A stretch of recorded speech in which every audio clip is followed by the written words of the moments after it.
अतएव हे असुरों से उत्पन्न मेरे प्यारे तरुण मित्रों, तुम सब ऐसा करो कि वह परम भगवान जो भौतिक ज्ञान की धारणा से परे हैं, वह तुम पर प्रसन्न हो। तुम अपने आसुरी स्वभाव को त्याग दो और शत्रुता या द्वेष रहित होकर कर्म करो। सभी जीवों में भक्ति जगाकर उन पर दया प्रदर्शित करो और इस प्रकार से उनके हितैषी बनो।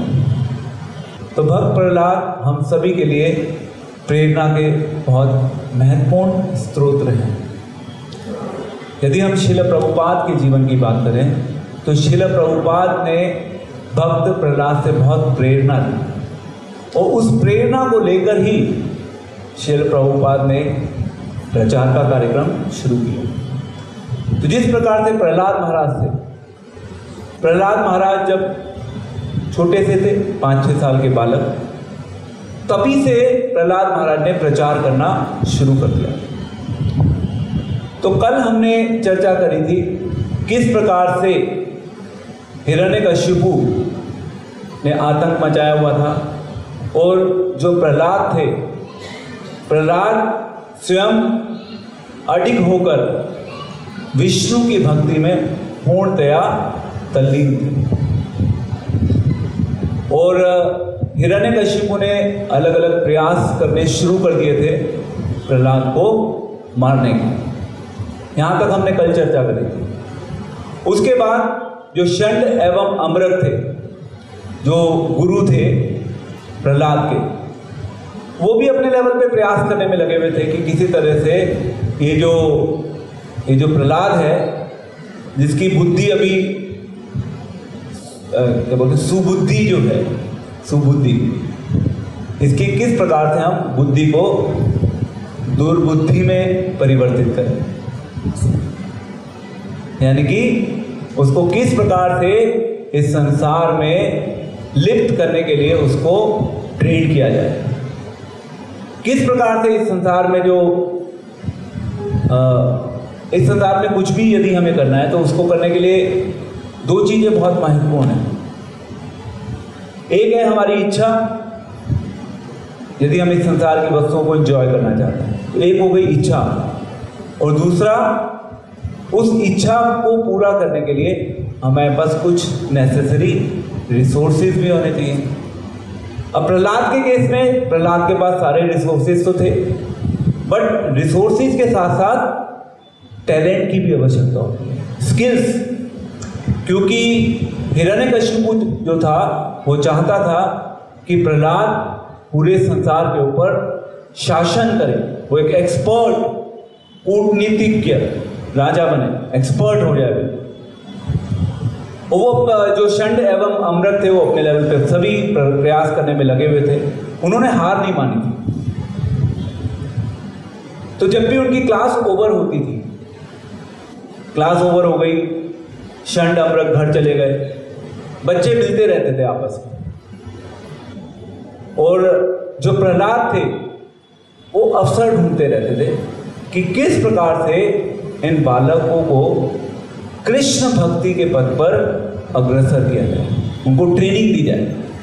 हमेशा प्रहलाद के माइंड में केवल यही चिंतन चलता रहता था।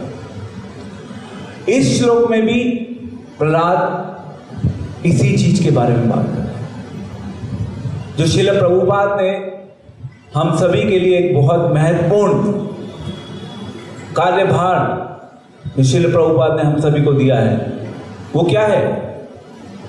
हमने कल भी बात करी थी इसकी, जो कल थे डिवोटीज, कोई बताना चाहेगा? सबसे महत्वपूर्ण कार्यभार, और जो इस श्लोक में भी प्रहलाद बोल रहे हैं अपने मित्रों को, प्रीचिंग इज एसेंस, प्रचार ही सार है। तो जो प्रहलाद के मित्र थे वो जानना चाहते थे प्रहलाद से कि एग्जैक्टली ये प्रहलाद जो इस तरीके की बातें कर रहा है, हिरण्यकशिपु के साम्राज्य में इस तरह की बातें कोई नहीं करता था जो बातें प्रहलाद करता था। तो बच्चों ने जानने की इच्छा व्यक्त की, वो जानना चाहते थे कि भाई क्या ज्ञान है, कहाँ से तुमने सीखा, हमें इसके बारे में बताओ। तो पहले तो प्रहलाद जो है वो मंद मंद मुस्कुरा रहे थे। उन्होंने मंदहास किया। मंदहास क्यों किया? क्योंकि जनरली हम देखते हैं इस संसार में जो लोग होते हैं, जैसे वो प्रहलाद के मित्र थे, वो सब केवल इस संसार में ये जानते थे कि इस संसार को कैसे एंजॉय किया जाए। तो प्रहलाद मन ही मन बहुत प्रसन्न थे। उनको हंसी आ रही थी कि ये बच्चे कृष्ण भावनामृत के प्रति जागरूक होना चाहते हैं। यानी कि उनको प्रचार करने का एक परफेक्ट प्लेटफॉर्म मिल गया। एंड एज डिवोटीज हम जब कृष्ण भावनामृत से जुड़ते हैं तो हम सबको भी अपने जीवन में प्रचार के अवसरों को ढूंढना चाहिए। और हम हमेशा अपने प्रवचनों में भी कहते हैं कि प्रचार करने के लिए ऐसा जरूरी नहीं है कि आपको बहुत सारे लोगों को एक प्लेटफॉर्म पर बुलाकर उनसे कृष्ण भावनामृत की चर्चा करनी, ऐसा जरूरी नहीं है। और मेरा व्यक्तिगत अनुभव है कि जो 1-to-1 प्रीचिंग होती है, 1-to-1 प्रीचिंग जो होती है वो बहुत इफेक्टिव होती है। 1-to-1 प्रीचिंग का मतलब होता है आपको कोई मिला, लेट से आपके ऑफिस में, मे बी आपके कॉलेज में, आपने इंडिविजुअली 1-to-1 उसको कृष्णा कॉन्शियसनेस के बारे में बताना शुरू किया। उसका बहुत गहरा प्रभाव होता है। हो सकता है वो आपके मैसेज में उसका कोई इंटरेस्ट ना हो, ऐसा हो सकता है, बट उससे आपकी जो ट्रेनिंग होगी वो बेस्ट होगी। और ये अगर मैं अपने बारे में बात करूं तो 12th में जैसे मैं कृष्ण भावनामृत में आया था और कॉलेज ज्वाइन किया था, तो कॉलेज ज्वाइन करते ही जो भी आता था थोड़ी बहुत बातें करते थे कृष्ण कॉन्शियसनेस के बारे में। अगर मैं प्रैक्टिकली पूरा असेसमेंट करूं 20 साल का, I mean other than Patparganj, तो प्रैक्टिकली मैं सोचूं तो okay fine, may be 8-10 devotees शायद टोटल बने होंगे मैक्सिमम, जो अभी भी सस्टेन कर रहे हैं, जो कृष्ण कॉन्शियसनेस को कैरी ऑन कर रहे हैं। मतलब मैसेज तो मैंने कम से कम 100 लोगों को दिया होगा। तो आपको मैसेज देने से अपने आप को कभी रोकना नहीं चाहिए। आप ये मत सोचिए कि कौन आएगा कौन नहीं आएगा। आपको हमेशा अपना काम करते रहना।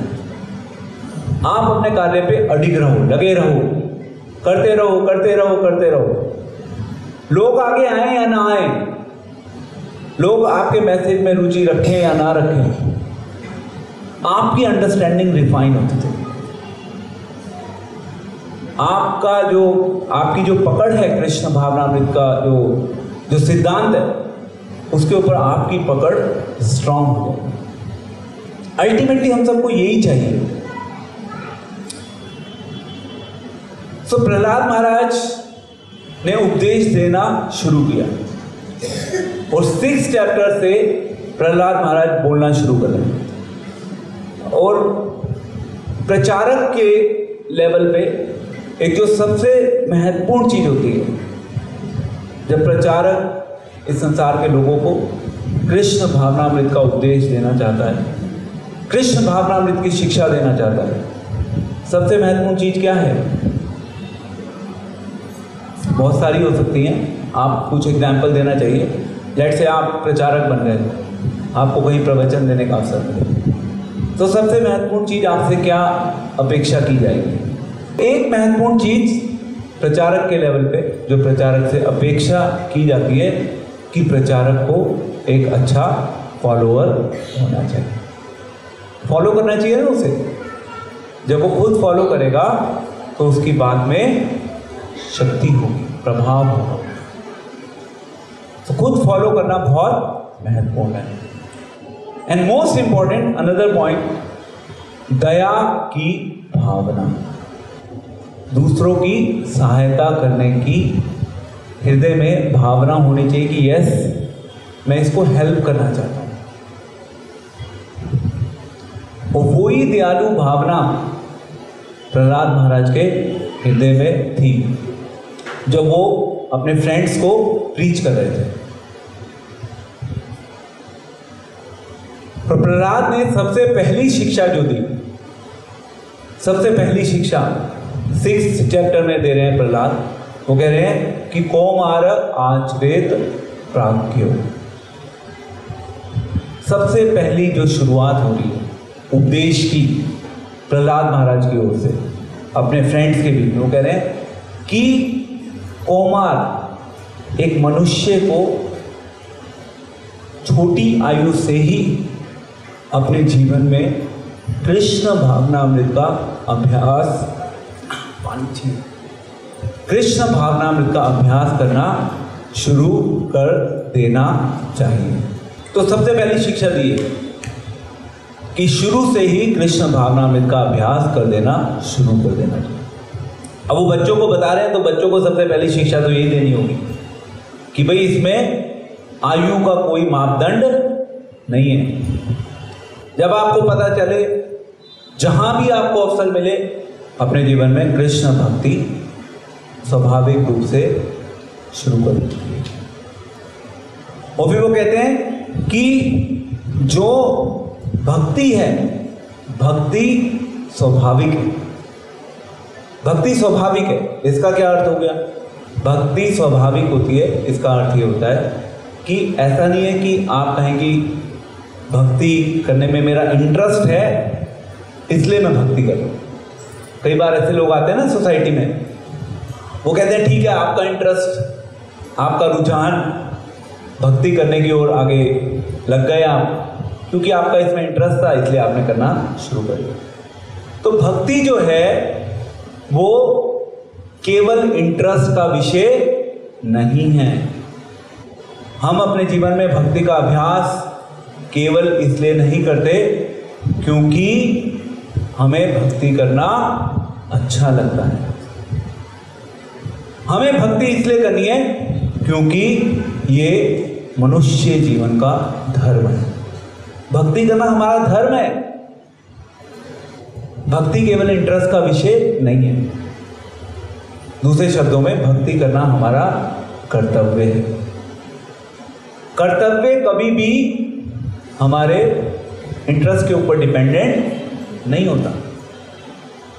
जैसे माता पिता अपने बच्चों का ख्याल रखते हैं और उसके लिए बहुत मेहनत भी करते हैं, कठिन परिश्रम भी करते हैं माता पिता। तो परिश्रम में हमेशा इंटरेस्ट आएगा जरूरी तो नहीं है, बट हमेशा माता पिता इस चीज़ के ऊपर विचार करते हैं कि मेरा कर्तव्य है कि मैं इन बच्चों का ख्याल रखूं, इन बच्चों की नीड्स को पूरा करूं। तो ये कर्तव्य की बात हो गई। यहाँ पे इंटरेस्ट का कोई ऐसा रोल नहीं होता। इसी प्रकार से भक्ति इंटरेस्ट के ऊपर डिपेंडेंट नहीं होती, क्योंकि भक्ति स्वाभाविक है, सभी के लिए बनी है। हम सबके लिए बनी है। इस संसार में जितने भी जीव हैं, स्पेशली मनुष्य उन जीवों में से, उन सभी के लिए भक्ति इक्वल रूप से एप्लीकेबल है। कोई एक्सेप्शन नहीं है जहाँ पे इंटरेस्ट की डिपेंडेंसी होगी। एंड फिर प्रहलाद महाराज अपने फ्रेंड से कह रहे हैं कि ये जो इंद्रिय सुख है जिसके पीछे इस संसार में सभी लोग भाग रहे हैं, ये इंद्रिय सुख तो हम सभी को यानी कि मनुष्यों को भी बहुत सरलता से हमारे सकाम कर्मों के फलों के अनुसार मिल जाता है। उसके लिए बहुत अधिक परिश्रम करने की कोई आवश्यकता नहीं है। और ऐसा नहीं कि केवल मनुष्य योनि में ये फैसिलिटी अवेलेबल है, ये फैसिलिटी सभी योनियों में अवेलेबल है। जिसने जिस प्रकार के कर्म किए हैं उसके उस कर्मों के आधार पे उसको सुख मिल जाएगा या दुख मिल जाएगा। बट फिर भी हम सभी के मन में एक ये फॉल्स क्या बोलते धारणा या भ्रांति होती है हमारे मन में। क्या भ्रांति होती है? कि मैं ज़्यादा प्रयास करूंगा तो मुझे ज़्यादा सुख मिल जाएगा। यहां पे हम गड़बड़ कर बैठते हैं। ये हमारी सबसे बड़ी मिस्टेक होती है, क्योंकि जो जानवर की योनि में है उसको जो सुख मिलना है, जो दुख मिलना है, वो स्वतः मिलता है। उसके लिए उसको बहुत एक्स्ट्रा प्रयास करेगा तो उसको एक्स्ट्रा मिल जाएगा, ऐसा नहीं होगा। तो मनुष्य को तो बुद्धि दी है भगवान ने, मनुष्य को अपनी बुद्धि का इस्तेमाल करके इस निष्कर्ष पे बहुत सरलता से पहुंचना चाहिए कि मैं कुछ एक्स्ट्रा करूंगा तो कुछ एक्स्ट्रा नहीं मिलेगा। उसके बाद वो कहते हैं प्रहलाद महाराज अपने फ्रेंड से कि बाई चांस हमारे प्रयासों से अगर हमारे जीवन में हमें कुछ एक्स्ट्रा मिल भी जाता है तो अल्टीमेटली क्या होगा? अल्टीमेटली जो भी हमें एक्स्ट्रा मिलेगा उससे हमारे जीवन में हमारा जो टाइम है, हम अपने टाइम को वेस्ट करेंगे। उस सुख को पाने में टाइम तो लगेगा ही ना eight the end of the day. तो टाइम वेस्ट करेंगे, टाइम के साथ साथ हमारी शक्ति जो है, हमारी शारीरिक शक्ति और हमारी मानसिक शक्ति, दोनों शक्तियों का ह्रास होगा, उसकी हानि होगी। क्या फायदा है? तो प्रहलाद बहुत परफेक्ट एक्सक्यूजेस दे रहे हैं किसके अगेंस्ट? ये जो मॉडर्न सिविलाइजेशन है, जो आज की विचारधारा है कि अधिक करोगे तो अधिक मिल जाएगा, उसके स्ट्रिक्टली अगेंस्ट हैं प्रहलाद महाराज। तो हमारे लिए यही संदेश है कि हमें बार बार अत्याधिक प्रयास के पीछे नहीं भागना चाहिए। और भागवतम में जगह भगवद गीता में जगह भगवान इस संदेश को क्लियरली हम तक पहुंचाने का प्रयास कर रहे हैं उनके माध्यम से, शास्त्रों के माध्यम से। बट फिर भी हम भूल कर बैठते हैं, हम अपने आप को संसार में व्यस्त कर देते हैं, अलग अलग विषयों में इतने अधिक हम खो जाते हैं, फिर हम प्रयास करना शुरू कर देते हैं। तो टेक्निकली अब आपके माइंड में अलग अलग प्रश्न आ सकते हैं, बट द आइडिया इज प्रयास करने में कोई प्रॉब्लम नहीं है, बट प्रयास अत्यधिक नहीं होना चाहिए। जिस प्रकार से हम लोग अपने जीवन में दुख को आमंत्रित नहीं करते, दुख अपने आप आ जाता है। दुख के लिए अलग से कोई प्रयास करता है? कोई करता है प्रयास? दुख के लिए हमें से कोई भी प्रयास नहीं करता। दुख अपने आप अनकॉल्ड मेहमान, आमंत्रित करने की आवश्यकता नहीं होती। यही रूल सुख के साथ है। अगर हम दुख के साथ इस रूल को लगा रहे हैं तो सुख के साथ भी यही नियम इक्वल रूप से एप्लीकेबल है। हम कहेंगे एक चीज के साथ ये नियम एप्लीकेबल है, दूसरी चीज के साथ ये एप्लीकेबल नहीं है। So we are actually doing a mistake. एंड प्रहलाद महाराज फिर कह रहे हैं फर्दर कि ठीक है, हमने अधिक प्रयास किया और अधिक प्रयास को करने से हमने अपने जीवन की कुछ समस्याओं को हल कर लिया है ना। कुछ समस्याएं चाहे एटलीस्ट हमें मेंटली लगेगा कि यार ये चीज सॉल्व हो गई, मैंने अधिक मेहनत करी थी, इससे मुझे एक्स्ट्रा सुख मिल गया, या मेरे जीवन की परेशानियां कम हो। माइंड में आएगा ना ये विचार, क्योंकि हमने प्रयास किया है। अब जब हम अपने जीवन में प्रयास करते हैं तो पता है हम क्या करते हैं, उसके साथ साथ हम अपने आप को साथ साथ जस्टिफाई भी करते रहते हैं। जस्टिफाई करते हैं ना कि ऐसे मैंने जो किया है वो ठीक ही किया होगा, और कहीं ना कहीं इसका जरूर मुझे लाभ मिला होगा। अब या तो हम देखो, हम अपने आप को जस्टिफाई नहीं करेंगे तो बार बार हम अपने आप को कोसते रहेंगे। तो इसलिए साथ साथ हमारा जस्टिफिकेशन प्रोग्राम हमारे माइंड में चलता रहता है। और हम अपने आप को इस तरीके से संतुष्ट करने का प्रयास करते हैं। तो प्रहलाद महाराज कह रहे हैं कि ठीक है, आपकी कुछ समस्याएं हल भी हो गई, आपको अधिक सुख मिल भी गया, बट क्या उस अत्यधिक प्रयास से क्या आपके जीवन की वास्तविक समस्याएं जो हैं, क्या आप उन वास्तविक समस्याओं के ऊपर विजय पालोगे? अब आप कहेंगे ओके प्रभु जी, क्या है वो वास्तविक समस्याएं? तो भागवत गीता में बिल्कुल क्लियर है, वास्तविक समस्याएं जन्म मृत्यु जरा व्याधि दुख दोषानुदर्शन। तो वास्तविक समस्या ये है, अभी इतनी गर्मी हो रही है, दिल्ली का टेम्परेचर पीक पे, ये वास्तविक समस्या है ना। ठीक है, अभी तो हम इस हॉल में बैठे हुए हैं, यहाँ पे एसी चल रहा है, things are fine, but you know at the end of the day गर्मी तो है ही, इतनी ज़्यादा गर्मी है, मतलब हवा तो चलती नहीं है।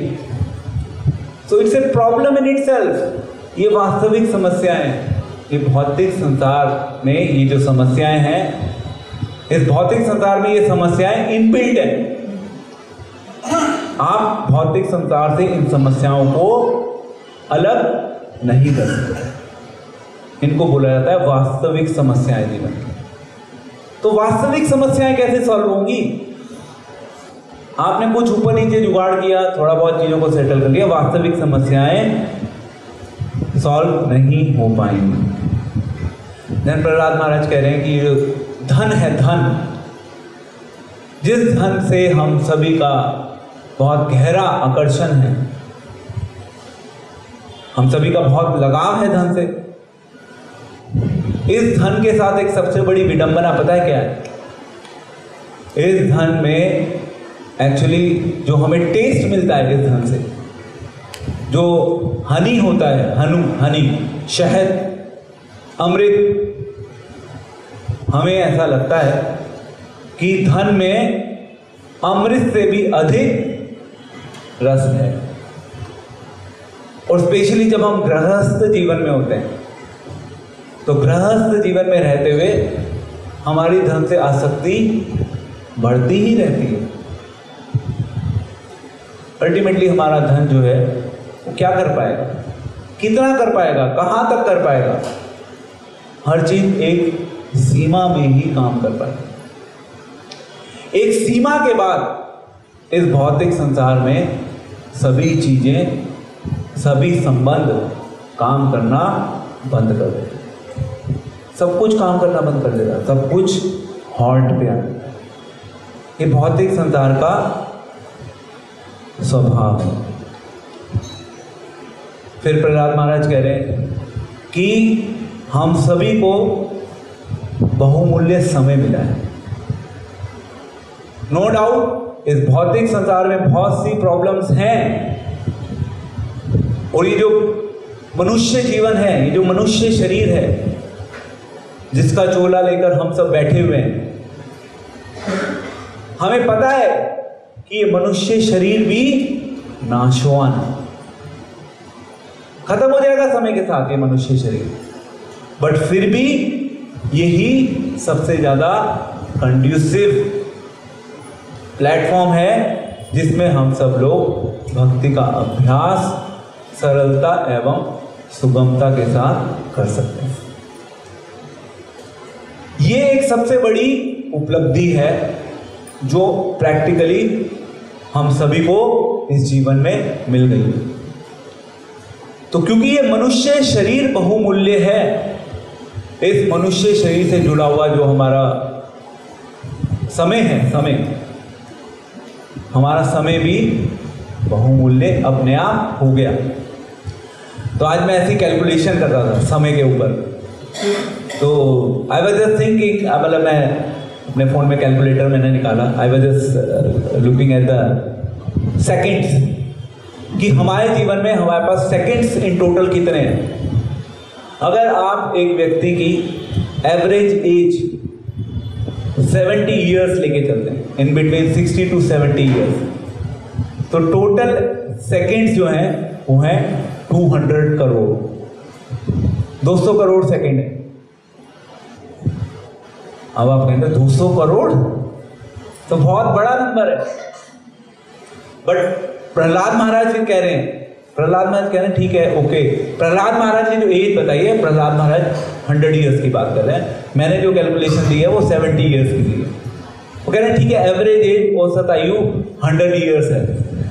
अब उस 100 ईयर्स में प्रैक्टिकली अगर आप कैलकुलेशन करें तो हम सब जानते हैं कि 40 to 50 ईयर्स हमारे सोने में निकल गए। 40 ईयर्स तो सोने में ही निकल गए। 8 से 10 घंटे प्रैक्टिकली हम सभी सोते हैं, सभी सोते हैं। तो टाइम अपने आप घटता चला जाता है। 200 करोड़ था तो वो 100 करोड़ हो गया, सीधा 100 करोड़, सीधा कटौती 50%। और फिर जो इस संसार में लोग अपने आप को पूर्ण रूप से इंद्रिय तृप्ति में व्यस्त करके रखते हैं, उनका टाइम और कम होता रहता है। जो इस संसार की भौतिक प्रतिस्पर्धा में अपने आप को व्यस्त रखते हैं, उनका टाइम और कम होता रहता है। वो फाइनली नेट कहाँ पे आ जाएगा, may be 30 years maximum. 30 years का टाइम आपके डिस्पोजल पे। अब आप उसको कैसे इफेक्टिवली यूज करते हैं, ये आप सबके हाथ में है। मोबाइल को हाथ में लेके नहीं, क्योंकि मोबाइल तो हमारा सबसे ज़्यादा टाइम वेस्ट करता है ना। Fact of the matter is कि जो हमारा मोबाइल है, हमारा मोबाइल ही हमारे जीवन में हमारा सबसे अधिक समय व्यर्थ करता है। तो टिक टिक टिक टिक टिक टिक टिक वो वॉच चल रही है।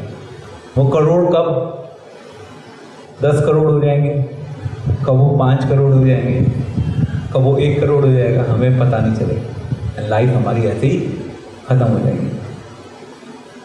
तो अब ये सब जब शिक्षाएं दे दी प्रहलाद महाराज ने, मैंने एक बहुत ब्रीफ सिनॉप्सिस दिया है इस श्लोक में, जो अभी डिस्कस किया था।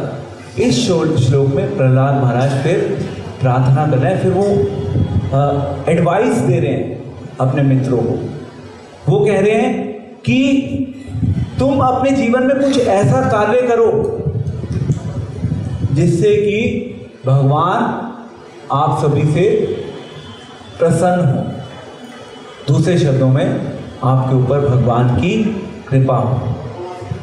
और फिर उसके बाद आगे प्रहलाद कह रहे हैं कि तुम अपने जीवन में जो भी कार्य कर रहे हो, जिसके साथ भी संबंध बना लो, ना तो किसी के साथ शत्रुता का भाव रखो, ना किसी को मित्र बनाने में अपने आप को व्यस्त करो।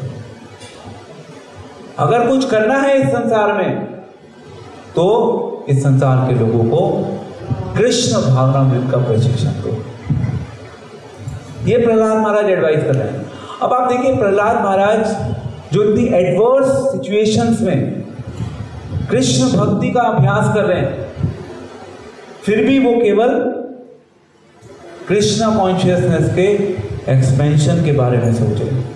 उनको इंस्पायर करने वाला तो प्रैक्टिकली कोई है ही नहीं उनके आसपास, कोई भी नहीं है उनके आसपास, बट फिर भी उनके माइंड में केवल एक ही थॉट चल रहा है, किस प्रकार से इस संसार के लोगों का कल्याण हो। क्योंकि उनके हार्ट में वो दया की भावना है, दूसरों के लिए कुछ अच्छा करने की भावना है।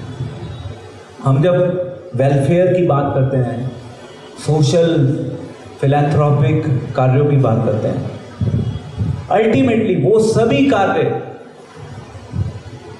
कार्य एक तरफ, और हमें अपने आप को कृष्ण भावनामृत में नियुक्त करने का कार्य, दूसरे लोगों को कृष्ण भावनामृत में नियुक्त करने का कार्य एक तरफ। कोई कंपैरिजन नहीं है। आप अपने जीवन में कुछ भी कर रहे हैं, यदि आप वो जो भी कार्य आप अपने जीवन में कर रहे हैं, उसको करते हुए यदि आप भगवान कृष्ण का संदेश दूसरे लोगों तक पहुंचा रहे हैं, तो उससे अधिक प्रिय वस्तु और कोई नहीं।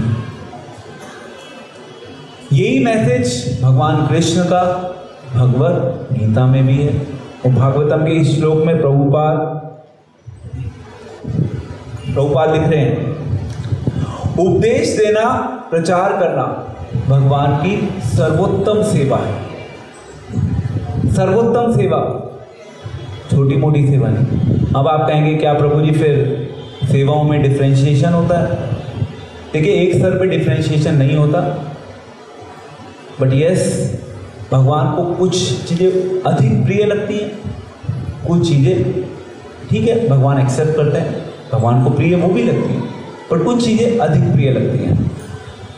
जो व्यक्ति कृष्ण भावनामृत के प्रचार कार्य की इस सेवा में लग जाता है, उससे भगवान तुरंत ही अति प्रसन्न होते हैं। ये सबसे बड़ा सीक्रेट है। सबसे बड़ा सीक्रेट, यदि हमें चलेगा, ये मेरा चीट शीट है, चीट शीट।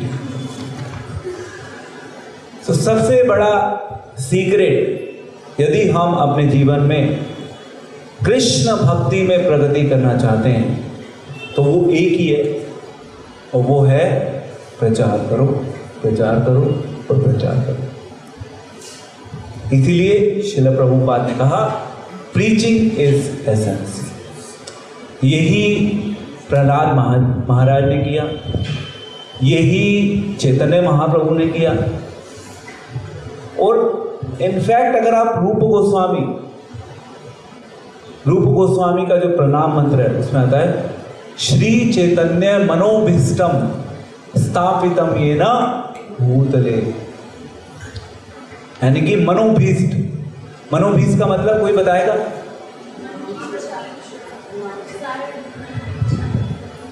मन की इच्छा।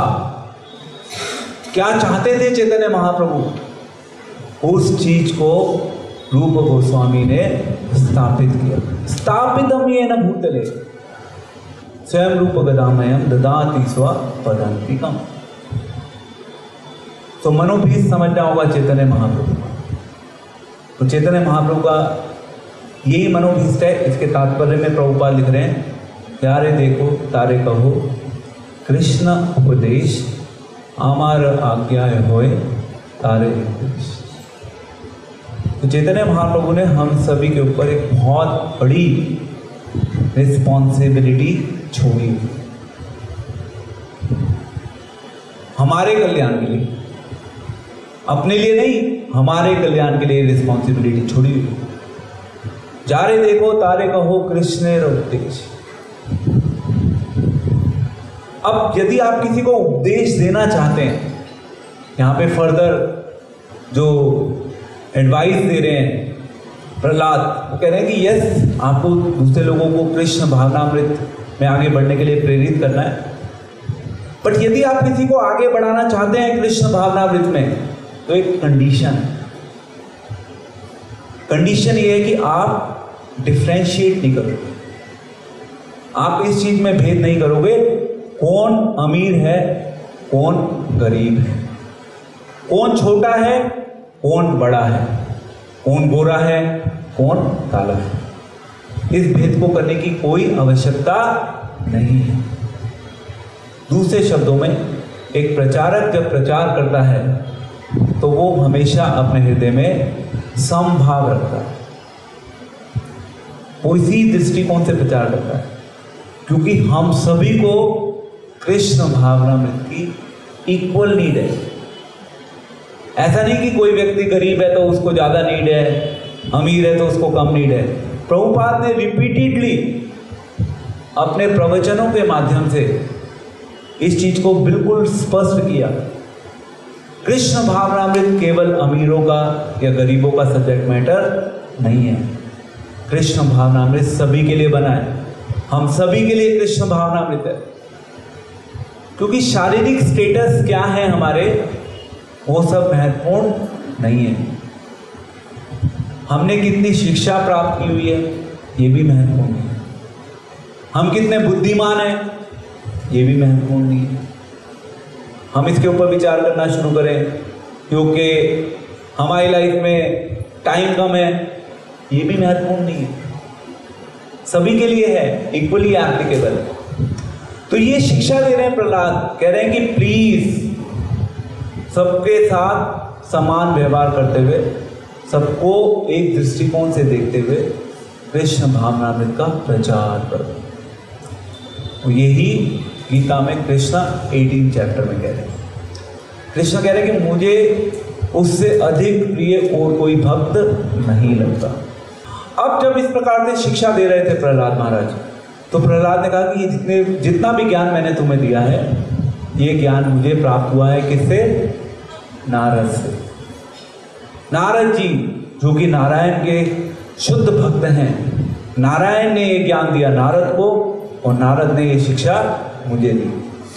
तो फिर उनके फ्रेंड्स ने पूछा प्रहलाद से, उन्होंने कहा कि ठीक है, आपको ज्ञान मिला, आप तो महलों में रहते हो, आपके पिता तो असुर हैं, आपके घर में कोई साधु संत आ जाए, सन्यासी आ जाए, ये तो संभव है नहीं। हमने केवल शुक्राचार्य का नाम सुना है गुरु के रूप में। आपकी नारद जी से मुलाकात कहाँ हो गई? आपको नारद जी कहाँ मिल गए? आपको उनकी कृपा कैसे प्राप्त हुई? हमें इसके बारे में विस्तार से बताइए। हमारे माइंड में ये शंका है, इस शंका को दूर कीजिए। तो देख रहे हैं इस प्रकार से धीरे धीरे धीरे चीजें खुल रही हैं। ओके, तो अब बच्चे अब हमारा नेक्स्ट चैप्टर आ गया है, चैप्टर 7।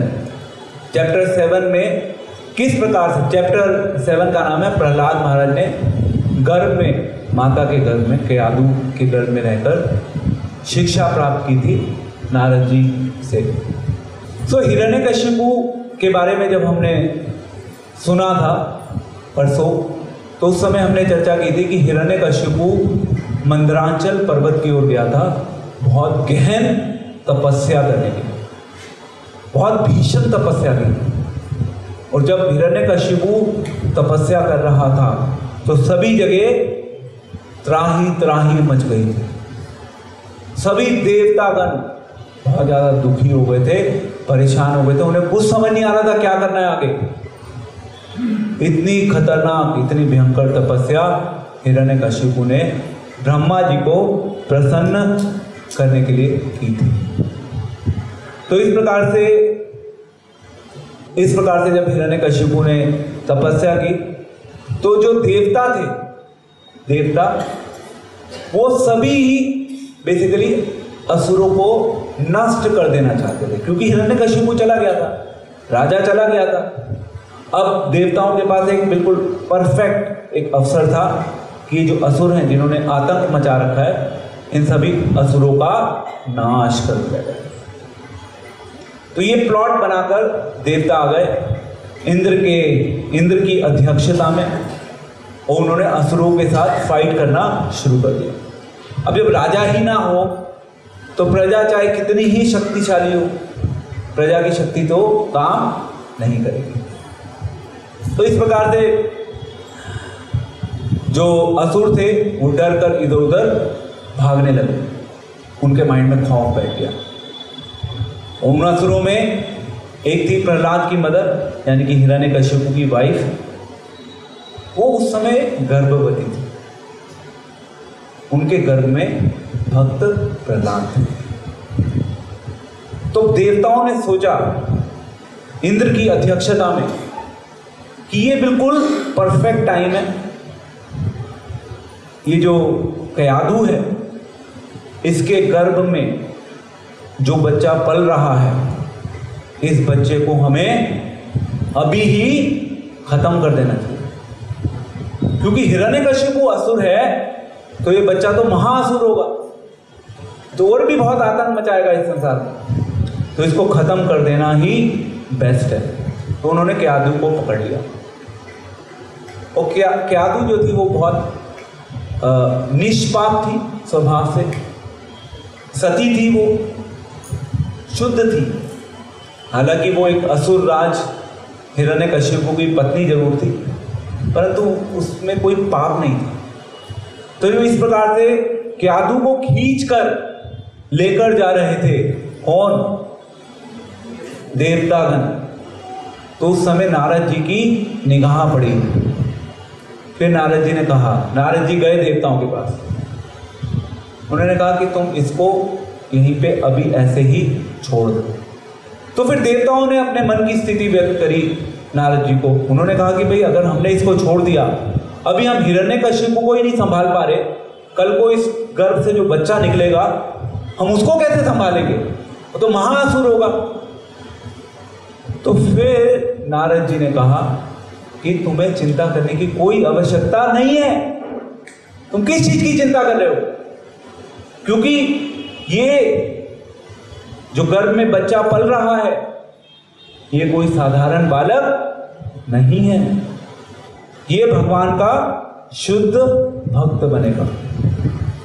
और यदि तुमने इस बच्चे को मारने का प्रयास किया भी तो तुम इस बच्चे का बाल भी बाका नहीं कर पाओगे। क्यों नहीं कर पाओगे? क्यों नहीं कर पाओगे? क्योंकि भाई ये भगवान का भक्त है, भगवान के भक्त को कोई नहीं छू सकता। तुम ट्राई करोगे बट कुछ नहीं होगा। अब देवता जो थे उन्होंने नारद की बात को सरलता से स्वीकार कर लिया और उन्होंने क्यादु को ऐसे ही छोड़ दिया। वो चाहते तो वो इस चीज के ऊपर डिबेट कर सकते थे, आर्ग्यू कर सकते थे कि भाई नहीं तुम कैसे कह रहे हो कि वो भक्त होगा। ये मर्यादा होती है, इसको बोला जाता है मर्यादा। यदि कोई सीनियर वैष्णव कुछ कह रहा है तो बाकियों को स्वीकार कर लेना चाहिए। बहुत ज़्यादा डिबेट, आर्गुमेंट्स एवं डिस्कशन में नहीं जाना चाहिए। आप समझ रहे हैं क्या शिक्षा है ये हमारे लिए? यहाँ पे एक महत्वपूर्ण शिक्षा है हम सभी के लिए। उन्होंने डिबेट नहीं करी देवताओं ने, उन्होंने स्वीकार कर ली बात। तो इसी प्रकार से हमें भी वैष्णवों की बातों को स्वीकार करने में बहुत ज़्यादा किंतु परंतु नहीं करना चाहिए। तो ये हमारे लिए शिक्षा है। तो फिर नारद जी क्यादु को ले गए अपने आश्रम में और वहीं पे क्यादु को भी ज्ञान प्राप्त होना शुरू हो गया। क्यादु के साथ साथ क्यादु के गर्भ में जो प्रहलाद महाराज का जन्म होने वाला था उनको भी ज्ञान मिलना शुरू हो गया, दोनों को ज्ञान मिल रहा था। तो समय के साथ क्यादु तो भूल गई बट भक्त प्रहलाद ने उसको सब कुछ याद रहा, सब कुछ याद रहा, पूरा ज्ञान जो उन्होंने रिसीव किया था गर्भ में। और जो क्यादु थी, क्यादु ने अपनी इच्छा व्यक्त की थी नारद जी से कि मैं चाहती हूँ कि ये जो बालक है ये मेरे गर्भ में ही रहे। कब तक? जब तक हिरण्यकशिपु ना हो जाए।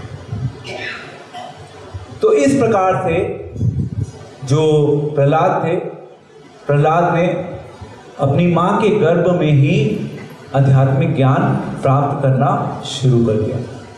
अब आपके माइंड में प्रश्न ये उठ सकता है कि ये कैसे संभव है कि गर्भ में ही ज्ञान प्राप्त कर लिया। देखिए, अगर हम भौतिक दृष्टिकोण से इस सिद्धांत को समझने का प्रयास करें कि भाई गर्भ में ही ज्ञान प्राप्त कर लिया, तो ये विषय हमारी कल्पना से परे। हम इसके ऊपर विचार करके समझने की कोशिश करेंगे तो नहीं समझ पाएंगे, क्योंकि ये भौतिक ज्ञान तो है ही नहीं। ये कौन सा ज्ञान है? ये आध्यात्मिक ज्ञान है। आध्यात्मिक ज्ञान जो रिसीव किया जाता है वो किस स्तर पे रिसीव किया जाता है? आत्मा के स्तर पे। और आत्मा तो जब माँ गर्भवती होती हैं तो शुरू में ही, आई थिंक कुछ टाइम है, विद इन ए मंथ और सो, आत्मा तो शरीर में बच्चे की ऑलरेडी प्रवेश कर चुकी है। तो हम आध्यात्मिक ज्ञान को भौतिक ज्ञान से कंपेयर नहीं कर सकते। तो हमारी कल्पना से ये विषय परे जरूर हो सकता है कि किस प्रकार से प्रहलाद